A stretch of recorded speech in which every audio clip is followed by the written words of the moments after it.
வணக்கம் நண்பர்களே, நான் உங்கள் முருகானந்தம். என்னோட YouTube channel MNP village trader. ரொம்ப நன்றி நண்பர்களே, நீங்கள் இந்த சேனலில் கொடுத்துக்கிட்டு வர ஆதரவுக்கு. நீங்கள் கொடுக்குற ஆதரவு தான் நான் அடுத்தடுத்த வீடியோ போடுறதுக்கு உண்டான ஆர்வத்தை எனக்கு கொடுத்துக்கிட்டு இருக்கு நண்பர்களே. நம்மளோட சேனலை புதுசாக பார்க்குற நண்பர்களாக இருந்தால் சேனலை சப்ஸ்கிரைப் பண்ணிவிட்டு பாருங்கள். நாம் கொடுக்குற தகவல் உங்களுக்கு உண்மையாகவே பயனுள்ளதாக இருக்கிற பட்சத்தில் நம்மளோட சேனலை உங்கள் நண்பர்களுக்கு ஷேர் பண்ணுங்கள், லைக் பண்ணுங்கள், உங்களுடைய கருத்துக்களை கமெண்ட் பாக்ஸில் தெரிவிங்க நண்பர்களே. இன்றைக்கி நம்ம இந்த வீடியோவில் என்ன பார்க்க போகிறோம் அப்படின்னா, நம்ம எல்லாராலையும் பார்த்தோன்னாக்கா அன்பாக செல்லமாக அழைக்கப்படுகிற நம்மளுடைய டேரிஃப் ட்ரம்பும் நம்மளுடைய பங்குச்சந்தையும் பற்றி தான் நம்ம பார்க்க போகிறோம். நிறைய நண்பர்களுக்கு தெரியும், இப்போ பங்குச்சந்தை விழுந்துட்டு இருக்கிறதுக்கு ரீசன் பார்த்திங்க அப்படின்னா டேரிஃப் ட்ரம்ப் போட்ட டேரிஃப் தான். அது நம்மளுடைய மக்களுக்கு புரிகிற வகையில் சொல்லணும் அப்படின்னா, இதுக்கு முன்னாடி வரைக்கும் எப்படி இருந்தது அப்படின்னா, யூஎஸ்ல இருந்து அடுத்த கண்ட்ரிகளுக்கு பார்த்தோன்னாக்கா இம்போர்ட் பண்ணுற பொருட்களுக்கு பார்த்தோன்னா நாம் அவங்களுக்கு டேரிஃப் போட்டுட்டு இருந்தோம். காரணம் என்னென்னா, அவங்க ஒரு வளர்ந்து வர நாடு. ஸோ வளர்ந்த நாடு, நம்ம எல்லாம் வளர்ந்துட்டு இருக்கிற நாடு. ஸோ அவங்கள பொறுத்த வரைக்கும் மணி ஒரு பெரிய விஷயம் கிடையாது. நம்ம அதனால் என்ன பண்ணிட்டு இருந்தோம்னா, அவங்ககிட்ட இருந்து வரியை நாம் வசூல் பண்ணிக்கிட்டு இருந்தோம். ஆனால் இங்கிருந்து நாம் ஏற்றுமதி பண்ணுற பொருட்களுக்கு பார்த்தீங்க அப்படின்னா, அமெரிக்காவில் இறக்குமதி பண்ணுற பொருட்களுக்கு பார்த்தோன்னா அவங்க பெரிய அளவில் எந்த டேரிஃபுமே இதுக்கு முன்னாடி வரைக்கும் வாங்கலை. ஸோ ஏன் அப்படின்னா, அது அவங்களுக்கு அவசியம் கிடையாது. ஏன்னா யூஎஸ் டாலரை பேஸ் பண்ணி, அவங்களோட பண மதிப்பை பேஸ் பண்ணி தான் எல்லா கண்ட்ரியோட மணியுமே வேல்யூ இருந்துட்டு இருக்கு இன்றைக்கி பார்த்தீங்க அப்படின்னாக்கா. அதனால் டேரிஃப் இல்லாமல் இருந்தது. ஸோ நம்மளுடைய டேரிஃப் ட்ரம்ப் என்ன பண்ணார் அப்படின்னா, நாங்களுமே வரியை போட போகிறோம், எங்ககிட்ட இருந்து மட்டும் நீங்கள் வரி வாங்கிட்டு இருக்கீங்களே இல்லையா, ஸோ நானுமே இங்கே இம்போர்ட் பண்ணுற பொருட்களுக்கு, நீங்கள் ஏற்றுமதி பண்ணுற பொருட்களுக்கு பார்த்தீங்கன்னாக்கா நானுமே வரி போட போகிறேன் அப்படின்னு சொல்லிட்டு ஒவ்வொரு கண்ட்ரிக்கும் ஒவ்வொரு விதமான வரியை பார்த்தீங்கன்னாக்கா அவர் நம்ம ஏப்ரல் மாதம் 2ஆம் தேதி அறிவிச்சிருந்தார். அது பார்த்தீங்கன்னா மினிமம் 5%, 10%இருந்து அதிகபட்சமாக 48% வரைக்கும் நிறைய கண்ட்ரிகளுக்கு பார்த்தீங்கன்னாக்கா அவர் வரி விதிச்சிருந்தார். ஸோ அதில் பார்த்தீங்கன்னா நம்ம இந்தியாவுக்கு விதிக்கப்பட்ட வரி பார்த்தீங்கன்னா 27% பார்த்தீங்கன்னாக்கா நமக்கு வரி விதிச்சிருக்காங்க. ஓகே சார், வரி போட்டதுனால பார்த்தீங்கன்னா அமெரிக்காவுக்கு லாபம் தானே, ஏன் அந்த அமெரிக்க பங்குச்சந்தை கீழே விழுந்துட்டு இருக்கு அப்படின்னு கேட்டிங்க அப்படின்னா, உங்களுக்கு தெளிவாக புரிகிற வகையில் சொல்லணும் அப்படின்னா, இதுக்கு முன்னாடி பார்த்தீங்கன்னா அவங்க வரி போடுறதுக்கு முன்னாடி நாம் என்ன பண்ணிட்டு இருந்தோம்னா, ஒரு பொருளை 1000 ரூபாய்க்கு நாம் அமெரிக்காவுக்கு ஏற்றுமதி பண்ணுறோன்னு வச்சுக்கோங்களேன். அந்த 1000 ரூபாய்க்கு நாம் கொடுக்குற பொருளுக்கு பார்த்தீங்கன்னாக்கா 975 ரூபாய் என்னுடைய காஸ்ட் மதிப்பு. ஸோ 25 ரூபா பார்த்தீங்கன்னாக்கா அவங்ககிட்ட பார்த்தீங்கன்னா ப்ராஃபிட்டாக எடுத்துகிட்டு இருந்தேன் அப்படி வச்சுக்கலாம். இல்லை இன்னும் புரிகிற மாதிரி சொல்லணும் அப்படின்னாக்கா, 1000 ரூபாய் பொருளுக்கு பார்த்தீங்கன்னா 750 ரூபா என்னோடய காஸ்ட் மதிப்பு, 250 ரூபா நான் லாபத்துக்காக பார்த்தீங்கன்னாக்கா அவங்களுக்கு நான் ஏற்றுமதி பண்ணிட்டு இருந்தேன் அப்படின்னு அர்த்தம். அப்போ 25% எனக்கு யூஎஸ்லேருந்து ப்ராஃபிட் கிடைச்சிட்டு இருந்தது. இப்போ அவங்க 27% டேக்ஸ் போட்டதுனால நாம் என்ன பண்ண முடியும் இப்போ அப்படின்னாக்கா, நஷ்டத்துக்கு நாம் பொருட்களை அவங்களுக்கு ஏற்றுமதி பண்ண முடியாது. அதனால் நாம் என்ன பண்ணுவோம்னா, அவங்க நம்ம மேலே விதித்த 27% ஈக்குவலாக நம்ம ஏற்றுமதி பண்ணுற பொருட்கள் மேலே விலையை நாம் ஏற்றுவோம். அப்படி நம்ம விலையை ஏற்றும் பொழுது, அப்போ இதுக்கு முன்னாடி வரைக்கும் அமெரிக்கா 1000 ரூபாய்க்கு ரிசீவ் பண்ணிட்டு இருந்த பொருளை பார்த்தீங்கன்னாக்கா இந்த மாதத்துலேருந்து 1250 ரூபாய் அப்படின்னு சொல்லிட்டு ரிசீவ் பண்ணுறதுக்கான வாய்ப்பு இருக்குது. ஸோ அப்படி ரிசீவ் பண்ணும் பொழுது அமெரிக்காவோட கவர்மெண்ட்டுக்கு பொறுத்த வரைக்கும் பார்த்தீங்கன்னாக்கா அந்த 250 ரூபா அவங்களுக்கு வரியாக போயிடும். 1000 ரூபாய்க்கு தான் நம்ம பொருள் ரிசீவ் பண்ண மாதிரி அவங்கள கவர்மெண்ட்டை பொறுத்த வரைக்கும் கணக்கு. பட் அங்கே இருக்கிற மக்கள், அங்கே இருக்கிற கன்சியூமர் பார்த்தீங்க அப்படின்னா 1000 ரூபாய்க்கு வாங்கின பொருளை இப்போ 1250 ரூபா கொடுத்து வாங்க வேண்டிய கட்டாயத்துக்கு மாறிட்டாங்க. ஏன் அப்படின்னா, ஸோ எல்லாத்தோட மதிப்புமே பார்த்தீங்கன்னா பணம் வேல்யூ எல்லாமே ரேட் எல்லாமே ஏறிடும். ஏறினதுக்கப்புறம் அங்கே இருக்கிற மக்களுக்கு பார்த்தீங்கன்னா விலைவாசி உயர்வு அதிகமாகும் பொழுது பணவீக்கம் பார்த்தீங்கன்னா அதிகமாகிடும், பணத்தோட மதிப்பு குறைஞ்சிடும். அப்படி இருக்கும் பொழுது பார்த்தீங்கன்னா அமெரிக்காவை பொறுத்த வரைக்கும் அவங்க உற்பத்தி பண்ணுற பொருட்களை விட இறக்குமதி பண்ணுற பொருட்களோட எண்ணிக்கை ரொம்ப அதிகம். ஃபார் எக்ஸாம்பிளுக்கு பார்த்தீங்கன்னா ஒரு ஃபார்மா இண்டஸ்ட்ரிலாம் பொறுத்த வரைக்கும் பார்த்தீங்கன்னா அவங்க ஃபார்மாவை மேக்ஸிமம் மெடிசன்ஸை பார்த்தீங்கன்னாக்கா வெளியிலேருந்து அவங்க இம்போர்ட் தான் பண்ணுறாங்க. ஏன்னா அதை மேனுஃபேக்சரிங் பண்ணணும் அப்படின்னா நிறைய காஸ்ட் ஆகும், நிறைய பொல்யூட் ஆகும் அவங்க கண்ட்ரோல் பார்த்தீங்க அப்படின்னா. ஸோ அவங்கள பொறுத்த வரைக்கும் மணி நிறைய வச்சுட்டு இருக்கிறதுனால அவங்களுடைய கண்ட்ரி பொல்யூட் ஆகக்கூடாது அப்படிங்கிறதுனால என்ன பண்ணுறாங்கன்னா மணியை கொடுத்து அவங்க பொருளை வாங்கிக்கிறாங்க. ஸோ ஏற்கனவே நம்ம ஒரு படத்தில் கூட பார்த்துருப்போம், நம்ம பார்த்தீங்கன்னா இந்த ஆஸ்திரேலியன் கவர்மெண்ட்லேருந்து இருக்கிற அந்த வேஸ்ட்டை ஃபுல்லாக எடுத்துகிட்டு நம்மளோட இந்தியாவில் டம்ப் பண்ணுவாங்க. ஏன்னா அவங்க கண்ட்ரி பொல்யூட் ஆகிடக்கூடாது அப்படிங்கிறதுக்காக. அந்த மாதிரி தான் அவங்க எல்லாருமே இருக்கிறாங்க. ஸோ அதனால் அங்கே இருக்கிற மக்களுக்கு பார்த்தீங்கன்னா விலைவாசி உயர்வு அதிகமாகும். அதனால தான் வந்து என்ன ஆகுது அப்படின்னா அமெரிக்காவோட பங்குச்சந்தை சராமரியாக இது வரைக்கும் வரலாறு காணாத அளவுக்கு விழுது. எனக்கு தெரிஞ்சு இவ்வளோ பெரிய வீழ்ச்சிலாம் வந்து பங்குச்சந்தை வந்து பார்த்தீங்கன்னாக்கா அமெரிக்காவில் வந்து ஒரே நாளெல்லாம் வந்து பார்த்ததே கிடையாது. ஸோ கிட்டத்தட்ட நானுமே 2007லேருந்து பங்குச்சந்தையில் இருக்கேன். இவ்வளோ பெரிய வீழ்ச்சியை பார்த்தது கிடையாது. இப்போ நேற்று வந்து பார்த்தீங்க அப்படின்னா டவுசன் கிட்டத்தட்ட 5.5% சிங்கிள் டேல விழுந்திருக்கு. நாஸ்டாக் 6% வந்து பார்த்தீங்கன்னா ஒரே நாளில் கீழே விழுந்திருக்கு. மார்க்கெட் நல்லா கரெக்ட் ஆகிட்டு இருக்கு. ஸோ நம்மளோட இந்தியன் மார்க்கெட்டை பொறுத்த வரைக்கும் பார்த்தீங்கன்னா ரொம்பவே ஸ்ட்ராங்காக இருக்குது. ஸ்ட்ராங்காக இருந்தாலுமே கூட இந்த குளோபல் மார்க்கெட்டெல்லாம் விழும்போது இவங்களும் கூட சேர்ந்து கீழே விழதான் செய்கிறாங்க. ஸோ இப்போ நாம் என்ன சார் பண்ணணும் அப்படின்னு கேட்டிங்க அப்படின்னா, ஸோ மார்க்கெட்டில் இந்த மாதிரியான விஷயங்கள் எல்லாமே தொடர்ந்து நடந்துக்கிட்டு தான் இருக்கும். ஃபார் எக்ஸாம்பிளுக்கு கொரோனா காலத்தில் இப்படி தான் மார்க்கெட் வந்து பார்த்திங்க அப்படின்னா நம்மளோட இந்தியன் மார்க்கெட் வந்து 14,000 இருந்த இண்டெக்ஸ் வந்து பார்த்தீங்கன்னா 7,000 வரைக்குமே போனது. அன்றைக்கி நிறைய பேர் வந்து பார்த்திங்கன்னா ஒரு பேனிக்கால் வந்து மிஸ் பண்ணிட்டோம். ஏன்னா ஒரு நல்ல நல்ல ஸ்டாக்கை நம்ம வாங்காமல் விட்டுட்டோம், சீப்பாக இருந்தது, அன்றைக்கி நம்ம இன்வெஸ்ட்மெண்ட் போடாமல் விட்டோம். எவ்வளோ வேகமாக மார்க்கெட் கீழே விழுந்ததோ அங்கேருந்து நமக்கு எவ்வளோ வேகமாக எழுந்து வந்தது அப்படிங்கிற விஷயத்தை நம்ம எல்லாருமே பார்த்துருப்போம். ஸோ அது வந்து ஒரு பேண்டமிக். எல்லாருமே வந்து மக்கள் வந்து உயிர் பயத்தில் இருந்தாங்க. உயிர் பயத்தில் இருக்கும்போது யாருக்குமே இன்வெஸ்ட் பண்ணணும் அப்படிங்கிறது தோணாது. அப்படி இன்வெஸ்ட் பண்ணவங்களுக்கு எல்லாருக்குமே வந்து பார்த்தீங்கன்னா நல்ல சூப்பர் டூப்பர் ரிட்டர்ன் தான் வந்து மார்க்கெட் கொடுத்தது. இன்றைக்கி நமக்கு யாருக்குமே உயிர் பயம் கிடையாது. என்ன ஒரே ஒரு பிரச்சனை, மார்க்கெட் இப்படியே கீழே போயிடுமா, எவ்வளோ நாள் கழிச்சு எழுந்திருக்க போகுது, ஸோ இந்த பிரச்சனைலாம் எப்போ சால்வ் ஆக போகுது அப்படிங்கிறது. பங்குச்சந்தையை பொறுத்த வரைக்கும் பாருங்கள், ரொம்ப கிளவர், மக்களிடையே நிறைய பணங்கள் இருக்குது. ஸோ யாருமே பணத்தை வச்சுக்கிட்டு யாரும் சும்மா உட்காந்துருக்க போகிறது கிடையாது. இந்த நியூஸ் எல்லாமே வந்து பார்த்தீங்கன்னா கொஞ்சம் நாளில் சேச்சுரேட் ஆகிடும். சேச்சுரேட் ஆனோடனே மார்க்கெட் அதனுடைய பயண திசையை நோக்கி மறுபடியும் மார்க்கெட் மேலே போக ஆரம்பிச்சிடும். ஃபார் எக்ஸாம்பிளுக்கு ஸோ கொரோனா காலத்தில் மார்க்கெட் கீழே விழுந்தது, மறுபடியும் எழுந்து மேலே வந்துருச்சு. ஸோ நம்ம ரஷ்யா உக்ரைன் வாரில் வந்து பார்த்தீங்கன்னா அகைன் மார்க்கெட் கீழே விழுந்தது, மறுபடியும் மார்க்கெட் மேலே ஏறி வந்துருச்சு. இப்போ வந்துருக்குது வந்து பார்த்தீங்கன்னா ட்ரேட் வார்.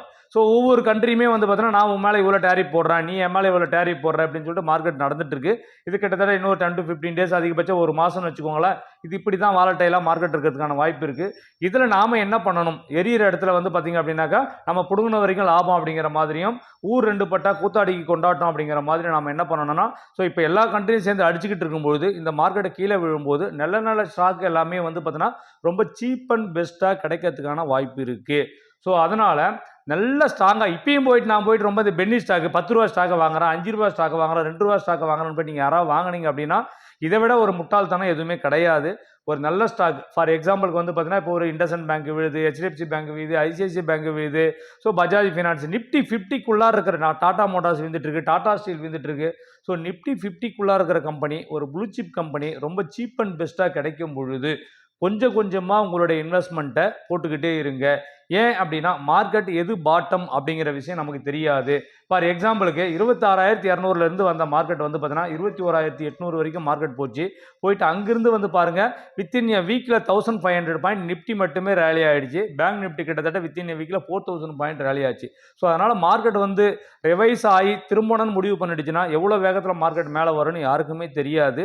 ஸோ அதனால் எது பாட்டம் அவுட் அப்படிங்கிற விஷயம் நமக்கு தெரியாத காரணத்தினால வச்சுட்டு இருக்கிற மணி எல்லாத்தையுமே நம்ம இன்வெஸ்ட்மெண்ட்டாக போடாமல் கொஞ்சம் கொஞ்சமாக வந்து நீங்கள் என்ன பண்ணலாம்னாக்கா, ஸோ நம்மளுடைய ஆனந்த் சீனிவாசன் சொல்கிற மாதிரி தான் வந்து டிஃபன் காஃபி ரேஞ்ச் மாதிரி வந்து நீங்கள் என்ன பண்ணலாம் அப்படின்னா கொஞ்சம் கொஞ்சமாக நீங்கள் இன்வெஸ்ட்மெண்ட் பண்ண ஆரம்பிச்சிங்க அப்படின்னாக்கா, ஸோ நாம் வந்து பார்த்தீங்கன்னா ஒரு ஆவரேஜ் ஸோ நல்லாவே இருக்கும். நம்மளுடைய ஸ்டாக் வந்து பார்த்தீங்கன்னா ஆவரேஜாக இருக்கிறதுக்கான வாய்ப்பு இருக்குது. யாருமே முழு பணத்தை ஒரு ஸ்டாக்கில் மொத்தமாக போடாதீங்க. ஏன்னா இந்த ப்ராப்ளம் எல்லாம் சால்வ் ஆகிறதுக்கு இன்னும் எவ்வளோ நாட்கள் ஆகும் அப்படிங்கிற விஷயம் நமக்கு 100% தெரியாது. ஸோ நாம் எப்பயுமே சேஃபர் ஜோனாக இருங்க.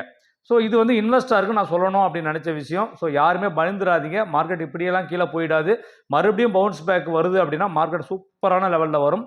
அதுவும் இல்லாமல் நம்ம இந்தியன் மார்க்கெட்டை பொறுத்த வரைக்கும் நமக்கு என்ன சாதகமான விஷயம் அப்படின்னா FIIs எல்லாருமே என்ன பண்ணாங்க அப்படின்னா நம்மளோட இந்தியாவிலேருந்து ஸ்டாக் எல்லாமே செல் பண்ணி எடுத்துகிட்டு போயிட்டு அவங்க US மார்க்கெட்லேயோ இல்லை அதர் இருக்கிற மார்க்கெட்லேயோ வந்து இன்வெஸ்ட் பண்ணிட்டு இருந்தாங்க.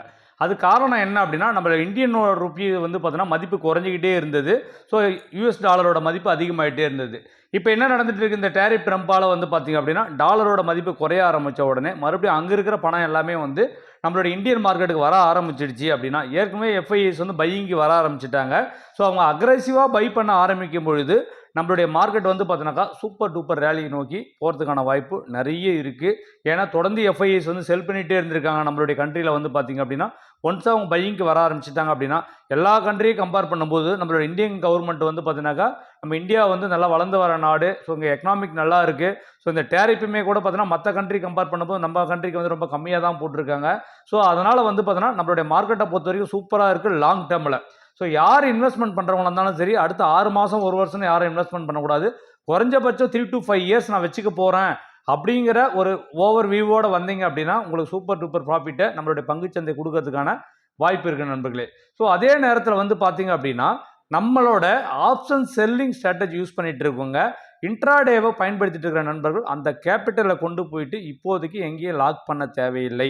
ஏன்னா நிறைய பேர்களுக்கு ஒரு சந்தேகம், ஸோ நம்ம போயிட்டு கோல்டு பீஸ் வாங்கி வைக்கலாமா, நிப்டி பீஸ் வாங்கி வைக்கலாமா, பேங்க் பீஸ் வாங்கி வைக்கலாமான்ட்டு. கரெக்டு தான். ஸோ எதையுமே இப்போ நீங்கள் பண்ண வேண்டாம். ஓரளவுக்கு மார்க்கெட் போய் பாட்டம் அவுட் ஆகி அங்கேருந்து யூ டர்ன் பண்ணி திரும்பும் பொழுது நீங்கள் நினைக்கிற மாதிரி நிப்டி பீஸோ இல்லை பேங்க் பீஸோ இல்லை கோல்டு பீஸோ என்ன இந்த மாதிரியான விஷயங்களை நீங்கள் வாங்கி வச்சுட்டு அந்த மார்ஜினை பிளட்ஜ் பண்ணி நீங்கள் ஆப்ஷன் செல்லிங் பண்ணலாம்.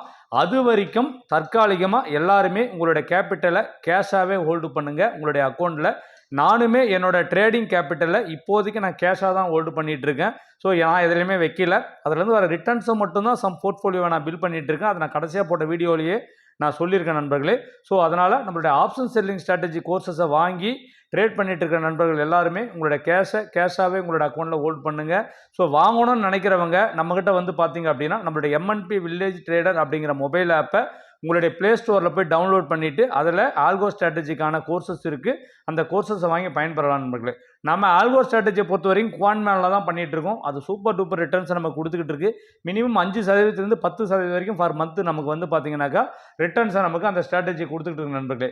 வாங்கி நிறைய நண்பர்கள் பயனடைஞ்சிட்டு இருக்காங்க. வேணும்னு நினைக்கிற நண்பர்கள் இந்த ஆப்பர்ச்சுனிட்டி யூஸ் பண்ணி நீங்கள் வந்து பார்த்தீங்கன்னா அதை வாங்கிக்கலாம். கோர்சஸ் வந்து ஆஃபரில் தான் போயிட்டுருக்கு. ஸோ இதை விட பெஸ்ட்டான ப்ரைஸ் இன் ஃபியூச்சரில் கிடைக்குமா அப்படின்னா வாய்ப்பு கம்மி தான். ஸோ வேணும்னு நினைக்கிற நண்பர்கள் கோர்சஸை வாங்கி யூஸ் பண்ணுங்கள். ஆல்ரெடி வாங்கி பயன்படுத்திட்டு இருக்கிற நண்பர்கள் உங்கள் நண்பர்களுக்குமே நீங்கள் நம்மளுடைய கோர்சஸோட ரிட்டர்ன்ஸை பற்றி நீங்கள் எடுத்து சொல்லுங்கள் நண்பர்களே.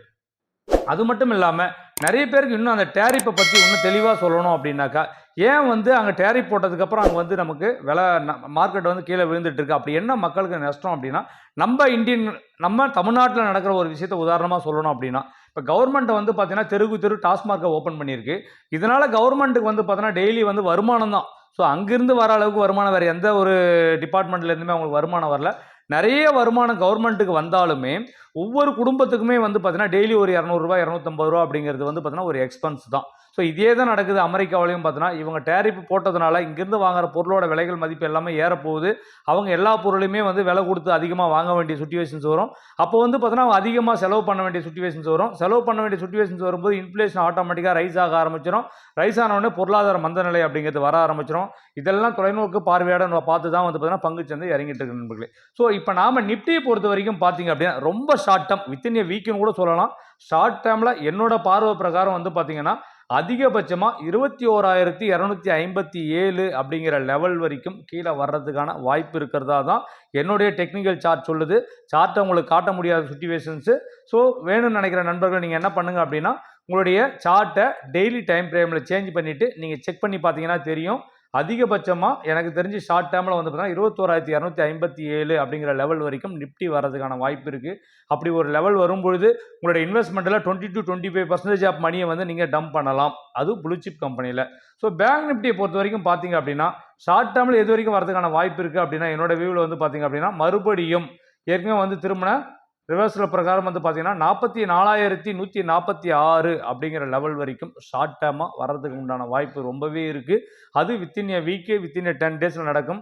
ஏன் சார் இன்னும் பேங்க் நிப்டி கீழே விழவே இல்லையே அப்படின்னா அது வந்து இந்த ஆர்பிஐயோட இன்ட்ரெஸ்ட் ரேட் டெசிஷனுக்காக வெயிட் பண்ணிட்டு இருக்கு. என்றைக்கோ ஒரு நாள் நம்மளுடைய பேங்க் நிப்டியில் சம்பவம் காத்துட்ருக்கு. ஸோ எல்லாருமே கேர்ஃபுல்லாக இருங்க அப்படிங்கிறது தான் என்னோட வியூ நண்பர்களே. ஸோ இந்த தகவல் உங்களுக்கு ரொம்ப பயனுள்ளதாக இருக்கும்னு நினைக்கிறேன். அப்படி பயனுள்ளதாக இருக்கிற பட்சத்தில் நம்மளுடைய சேனலை சப்ஸ்கிரைப் பண்ணுங்கள், லைக் பண்ணுங்கள், உங்கள் நண்பர்களுக்கு ஷேர் பண்ணுங்கள்.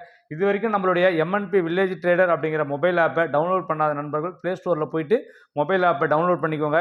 நம்மளுடைய கோர்சஸை பை பண்ணாத நண்பர்கள் இந்த ஆப்பர்ச்சுனிட்டியை பயன்படுத்தி கோர்சஸை பை பண்ணுங்கள். ஆப்ஷன் பையிங் போய் தொடர்ந்து உங்களுடைய மணியை லாஸ் பண்ணிக்கிட்டே இருக்காதீங்க. ஆப்ஷன் செல்லிங்கில் உங்களோட கேபிட்டலும் ப்ரொடெக்டிவாக இருக்கும். உங்களுக்கு ரிட்டர்ன்ஸும் வந்து பார்த்தீங்கன்னா டீசெண்டான ரிட்டர்ன்ஸ் வரும். வேணும்னு நினைக்கிற நண்பர்கள் வாங்கி பயன்படுத்திக்கணும் நண்பர்களே.